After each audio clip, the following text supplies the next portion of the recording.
तो चलिए फ्रेंड, आज हम देखने जा रहे हैं BA 6 सेमेस्टर की अर्थशास्त्र की फर्स्ट बुक की unit 7 first second third fourth fifth six हमने पहले करा दी है। तो आज हम इस वीडियो में यूनिट 7 देखने जा रहे हैं। तो सबसे पहले हम उसके टॉपिक देखेंगे, हमें क्या क्या पढ़ना है, फिर हम आगे बढ़ेंगे। तो ये रहे यूनिट 7 के टॉपिक जिसे हमें पढ़ना है। आप देख लीजिएगा, हम डायरेक्ट वीडियो स्टार्ट कर रहे हैं। तो फर्स्ट टॉपिक हमारा है भूमि व्यवस्था एवं सुधार उत्तर प्रदेश में कृषि जोत चकबंदी एवं सिंचाई। प्रस्तावना इन्होंने दे रखी है। फिर देख रखा है भूमि सुधार क्या है। तो भूमि सुधार से आशय भूमि के स्वामी तथा उसके जोतने वाले भूमि के प्रति अधिकारों एवं दायित्व तथा मालगुजारी देने के संबंध में राज्यों से संबंध की व्याख्या से है, यही है। फिर उन्होंने दे रखा है, ये आप देख लीजिएगा। फिर आ जाएगा हमारा भूमि सुधारों का क्या क्या इतिहास है। हिंदू राजाओं के काल में जिस भूमि पर जो कृषि करता था वह भूमि उसकी होती थी, वह अपनी उपज का छठा भाग राज्य को देता था। यह लागन अन्न के रूप में, यह जो लगान होता है अन्न के रूप में दिया जाता था, बाद में नगद रूप में दिया जाने लगा। अकबर के काल में इसमें कुछ परिवर्तन आए थे, है ना। किसानों को प्रत्यक्ष संबंध सरकार से कर दिया गया। अकबर ने भूमि बंदोबस्त 9 वर्षों तक किया था। इसमें समय के लगान कुछ उपज का 1/3 दिया जाता था। गांव का मुखिया लगान वसूल करता था। ईस्ट इंडियन कंपनी राजाओं से मालगुजारी वसूल करती थी। 1793 ईस्वी में लॉर्ड कॉर्नवालिस ने जमींदारों द्वारा लगान वसूली किए जाने की व्यवस्था की।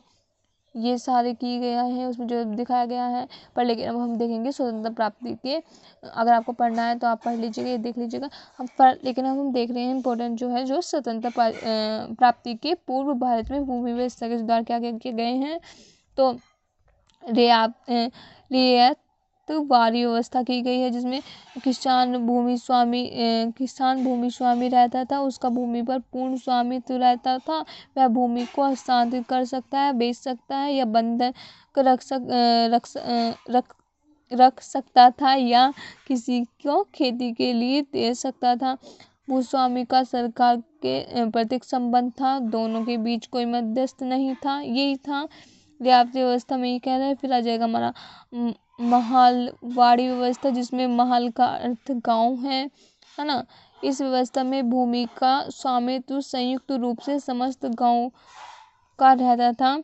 मालगुजारी ये दे रखा है इसमें, फिर आप ये देख लीजिएगा, इतना बड़ा करने की जरूरत नहीं है। गांव है ना, मालगुजारी नंबरदार वसूल करता था और सरकारी कोष में जमा करता था। गांव की बंजर बेकार भूमि, वृक्ष, कुएं आदि गांव की संयुक्त संपत्ति मानी जाती थी, है ना। ये सारी यही है। फिर आई हमारी जमींदारी व्यवस्था।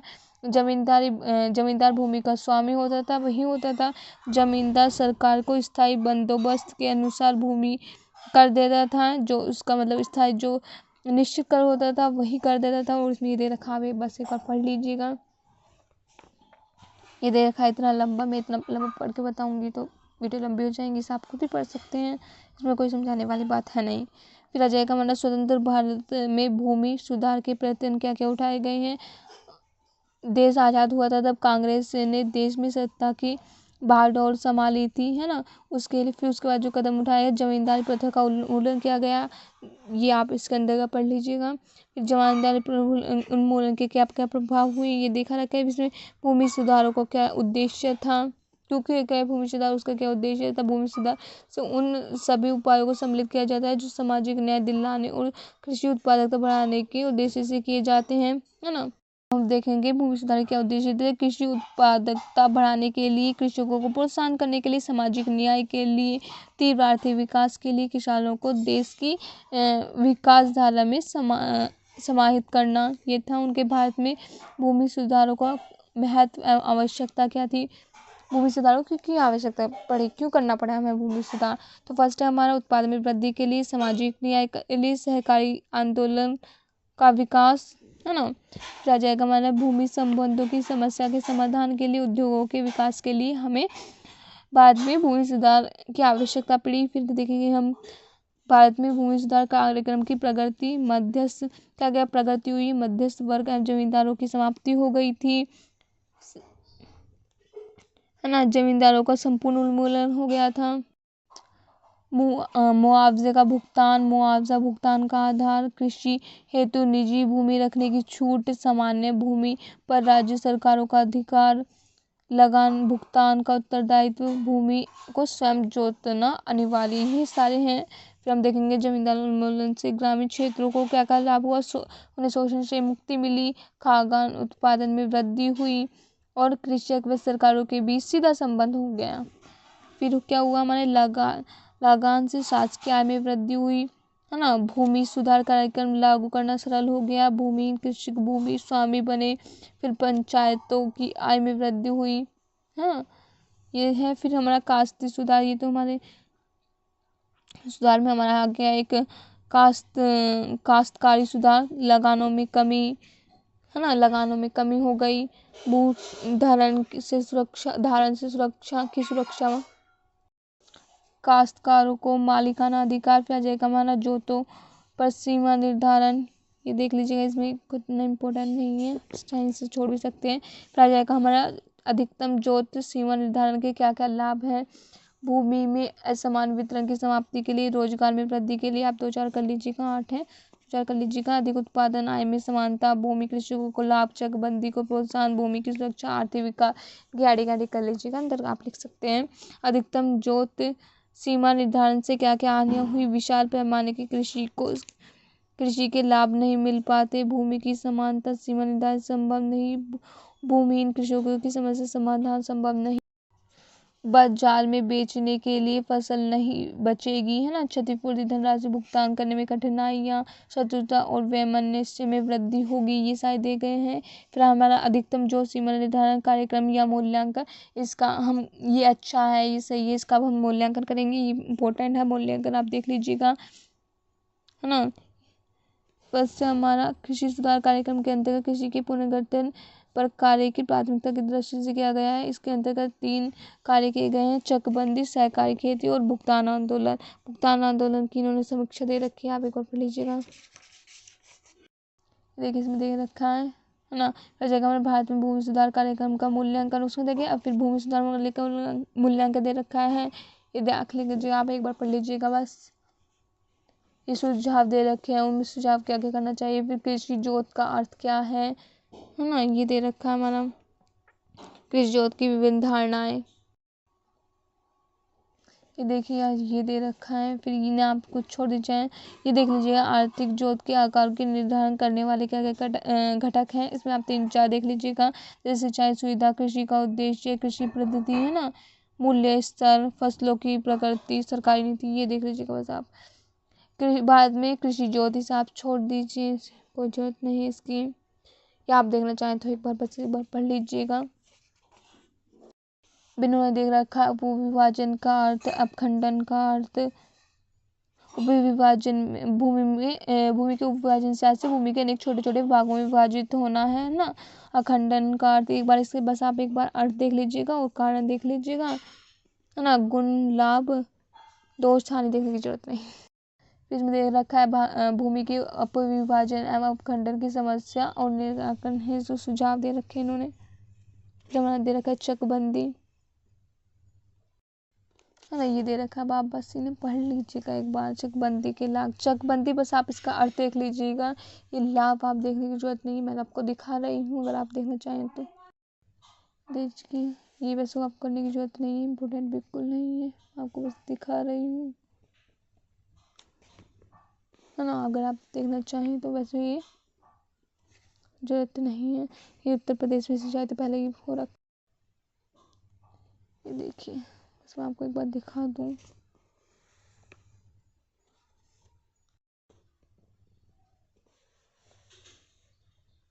ये रहा।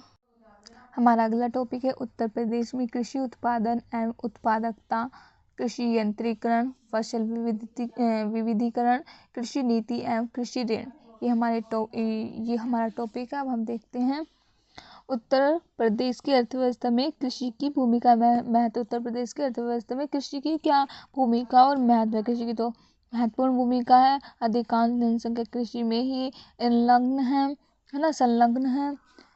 उत्तर प्रदेश की अर्थव्यवस्था कृषि का महत्वपूर्ण योगदान है, वे दे रखा है। जनसंख्या जनगणना 2011 के अंतिम आंकड़े 2011 में ही हुई थी जनगणना, हालांकि होनी थी जनगणना पर, लेकिन अभी तक नहीं हुई है। आखिरी जनगणना हमारी 2011 में हुई थी, है ना। तो इसलिए उन्होंने 2011 के अंतिम आंकड़ों के अनुसार उत्तर प्रदेश राज्य के कुल कामगारों में कृषि कामगारों का योगदान 59.3% है।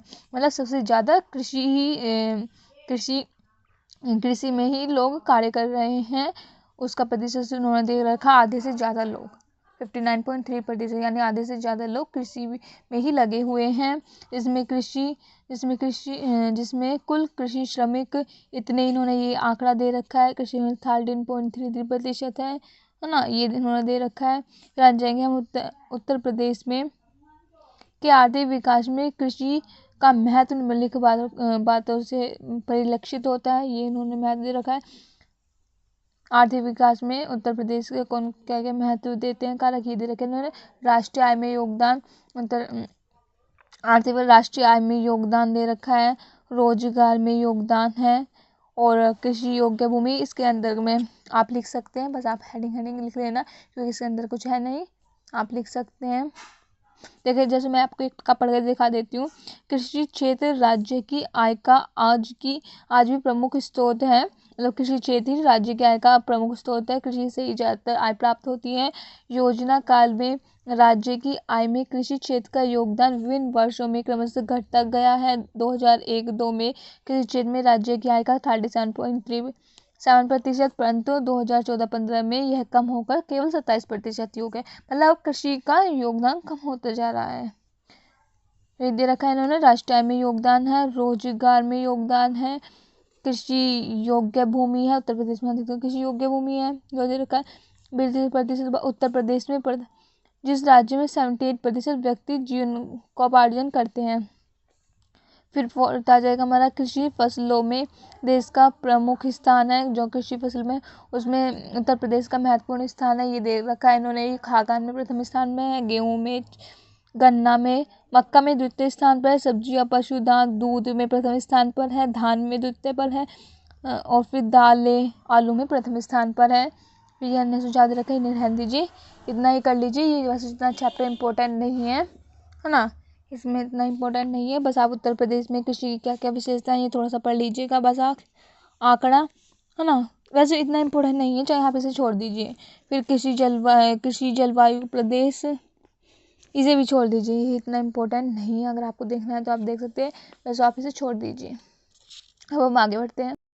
देखिए दे रखा है राज्य का प्रमुख फसल विविधीकरण। हाँ, ये एक बार ये देख लीजिए, ये पेपर के लिए थोड़ा सा इम्पोर्टेंट है, और आपके कंपटीशन आप अलग कोई एग्जाम देंगे उसके लिए भी महत्वपूर्ण है ना। ये रबी की फसल, इसमें दे रखा है प्रमुख फसलें, है ना, प्रदेश में कौन कौन सी प्रमुख फसलें बोई जाती है, तो इन्होंने दे रखा है तीन प्रकार की फसलें हैं जो प्रमुख रूप से बोई जाती है। कौन कौन सी है, रबी की है, खरीफ की है, और जायद की है ना। कई बार ये क्वेश्चन भी पूछ लिया जाता है कि रबी की फसल में कौन कौन सी आती है, खरीफ की और जायद की फसलों में कौन कौन सी आती हैं, तो आप इन्हें एक बार थोड़ा सा देख लीजिएगा, इतना अंदर पढ़ने की जरूरत नहीं है, थोड़ा सा देखिए।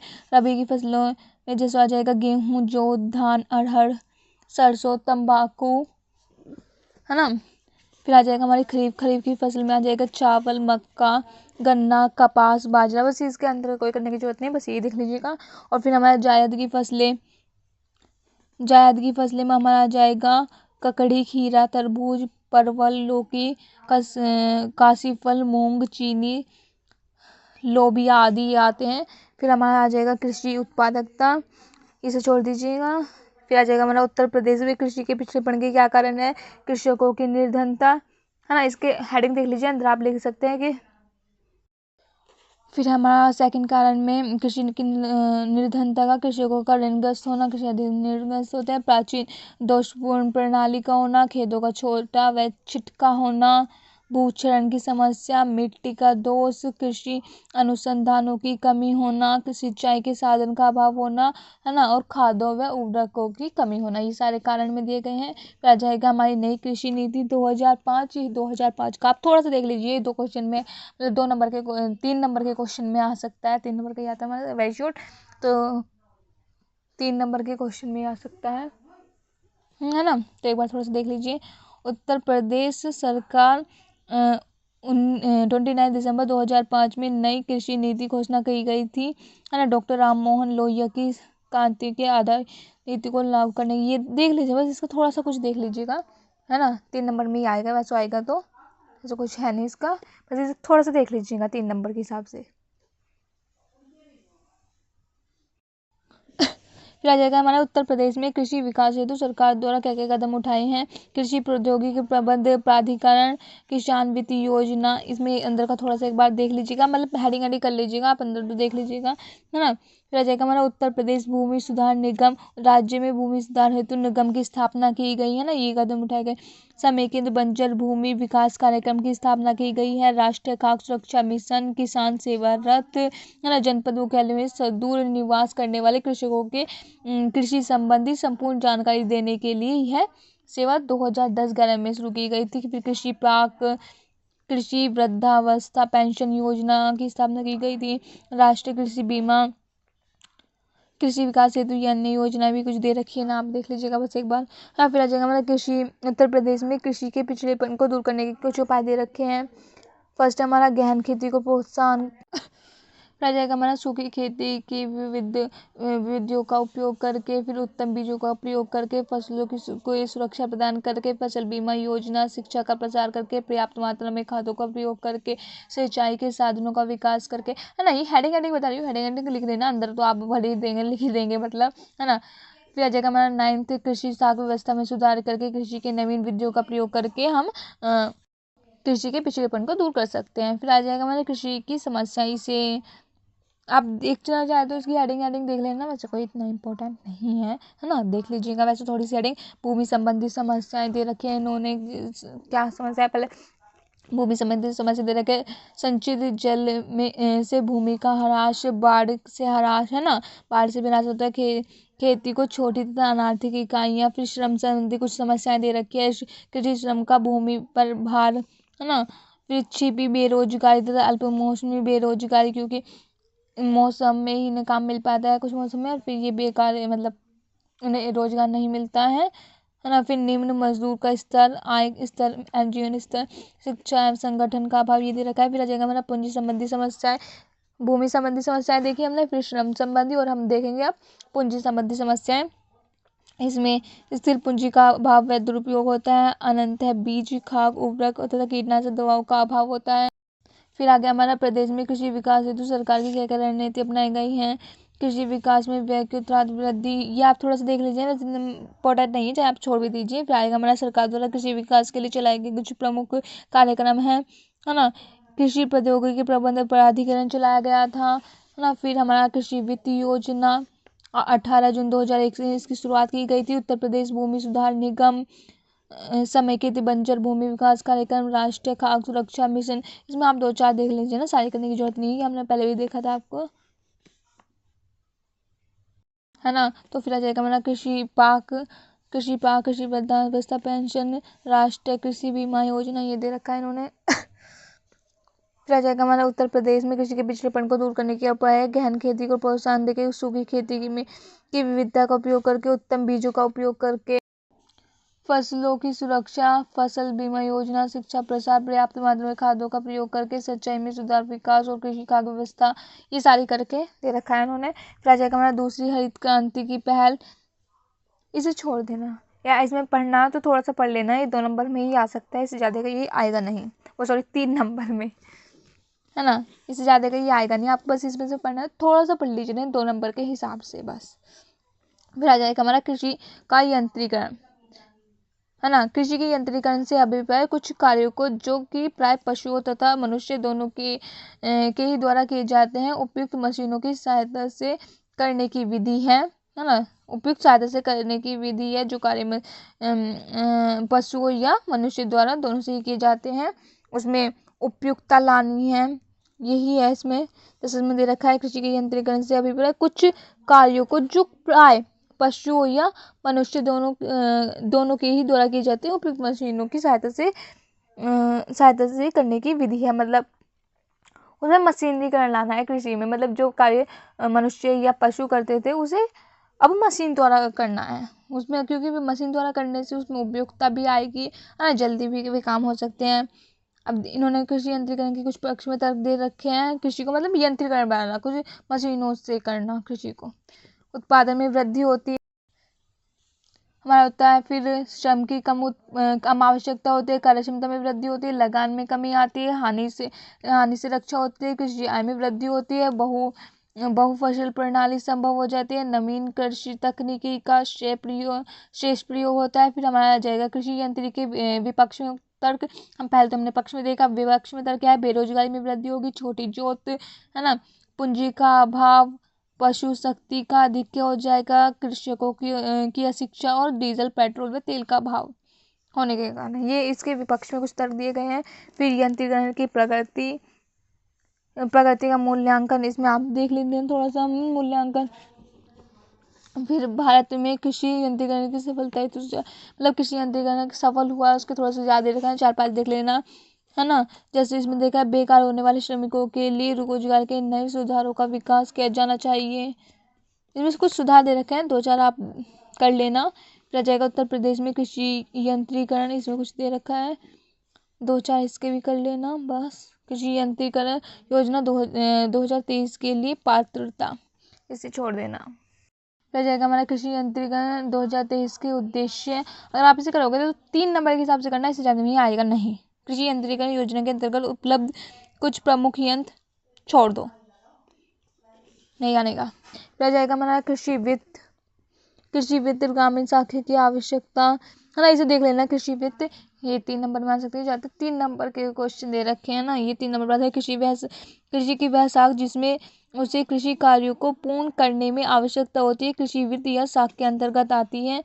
रह जाएगा कृषि वित्त ग्रामीण साख की आवश्यकता अल्पकालीन ऋण देने के लिए, मध्यकालीन ऋण देने, दीर्घकालीन ऋण देने के लिए। भारत में कृषि शाखा के स्रोत गैर संस्थागत और संस्थागत स्रोत हैं, है ना। गैर संस्थागत हमारे साहूकार और देशी बैंक, और संस्थागत में सरकार, सहकारी साख समिति, क्षेत्रीय ग्रामीण बैंक, नबार्डा, व्यक्ति, ये सारे दे रखे हैं। फिर हमारे खोल के दे रखा है, बस आप इनमें हेडिंग याद कर लीजिएगा, अंदर तो आप खुद लिख ही देंगे। मैं एक बार आपको दिखा रही हूँ, अगर आपको देखना है तो, पढ़ना है तो एक बार देख लीजिए एक बार आप। ये देखिए इन्होंने पूरा खोल के दे रखा है, पर लेकिन आप इतना करने की जरूरत नहीं है, इतना ही आने का नहीं है, हाँ आप कर लीजिएगा बस एक बार,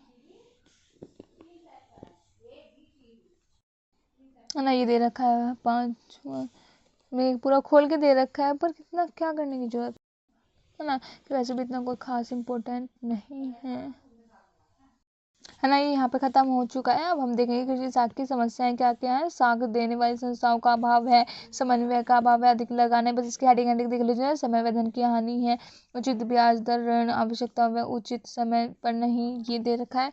रह जाएगा हमारा कृषि वित्त के में सुधार के उपाय क्या क्या है। संस्थागत साख का विस्तार, व्यापारिक बैंकों का ग्रामीण क्षेत्रों में विस्तार, जमानत पर जोर दिया गया है, ये दे रखा है। हमारा ऋण प्रणाली में एकरूपता और ऋण का उत्पादकता कार्यों में प्रयोग, ये दे रखा है इन्होंने। रह जाएगा हमारा उत्तर प्रदेश में कृषि ऋण, किसान क्रेडिट कार्ड, अगर आप इसे करना चाहें तो 3 नंबर में कर लीजिए, इससे ज़्यादा कहीं है आने का नहीं है, इसे करने की ज़रूरत नहीं है आपको बिल्कुल भी, है ना। ये दे रखे हैं किसान क्रेडिट कार्ड के लाभ, ब्याज अनुमान। ठीक है, अब हम अगले टॉपिक पे चलते हैं।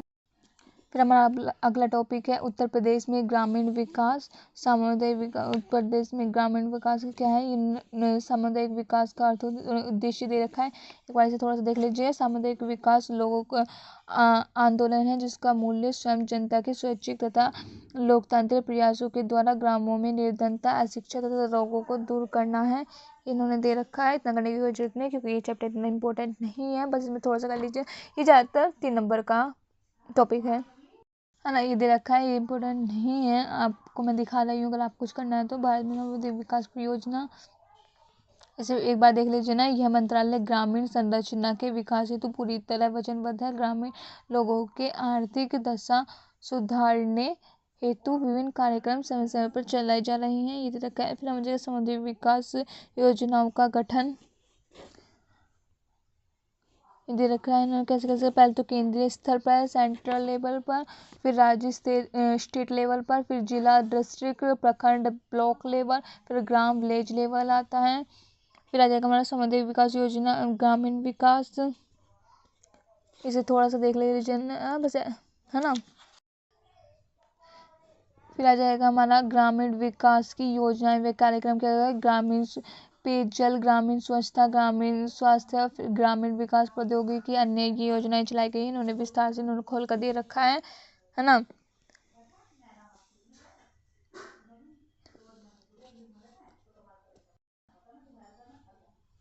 इधर देखो इन्होंने दे रखा है पूरा खोलकर, आपको इतना करने की जरूरत नहीं है, थोड़ा थोड़ा ही कर लीजिएगा।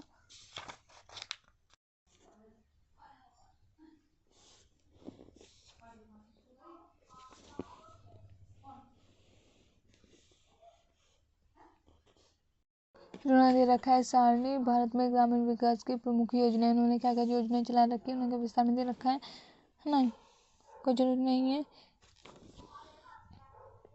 फिर जगह ग्रामीण अर्थव्यवस्था पर कृषि और ग्रामीण विकास कार्यक्रम का क्या क्या प्रभाव पड़ा है। कृषि विकास में स्वास्थ्य सुविधाओं का विस्तार हुआ है, रोजगार में वृद्धि होती है, बैंकिंग सुविधा का विस्तार हुआ है, महिला सशक्तिकरण, ये इसमें दे रखे हैं।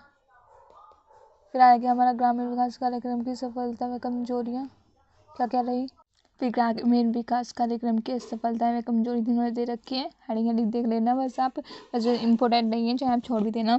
फिर जाएगा हमारा ग्रामीण विकास कार्यक्रम के लिए कुछ सुझाव दे रखा है। बेहतर समन्वय और क्रियान्वयन, है ना, ई शासन और ग्राम प्रशासन, शिक्षा का प्रसार करके लोगों में जागरूकता लाकर।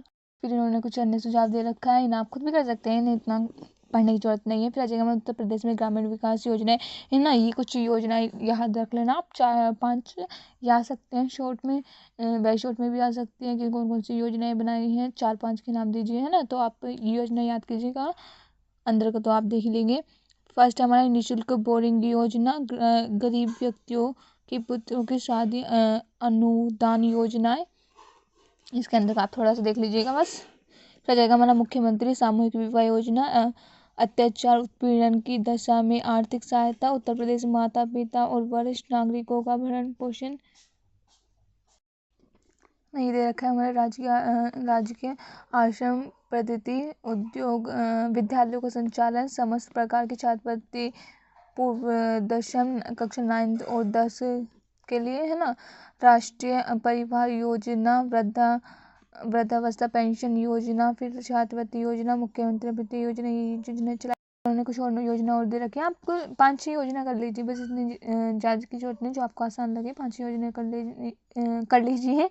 उत्तर प्रदेश मुख्यमंत्री बाल सेवा योजना, है ना। उत्तर प्रदेश भाग्य लक्ष्मी योजनाएं, है ना, ये योजनाएं तो हाल ही फिलहाल में है। मुख्यमंत्री कन्या सुमंगला योजना, ये भी अब ये है ना, ये जो हाल फिलहाल के है ना, ये वाले ये ध्यान से, मतलब ये वाले आप कर लीजिए, आसान भी होंगे ना। जैसे उत्तर प्रदेश से भाग्य लक्ष्मी योजना, मुख्यमंत्री कन्या सुमंगला योजना, मुख्यमंत्री सक्षम सुपोषण योजना, इनके बारे में आपको पता भी है ना, थोड़ा थोड़ा कर लीजिए बस। मुख्यमंत्री महिला समर्थन योजना, ये दे रखा है, बस इतना ही बहुत है। तो ये वीडियो यहीं पे ख़त्म होती है। ये 6 यूनिट, सॉरी 6 नहीं, 7th यूनिट यहीं पे ख़त्म होती है। अब हम अगले वीडियो में मिलेंगे, तब तक के लिए बाय बाय।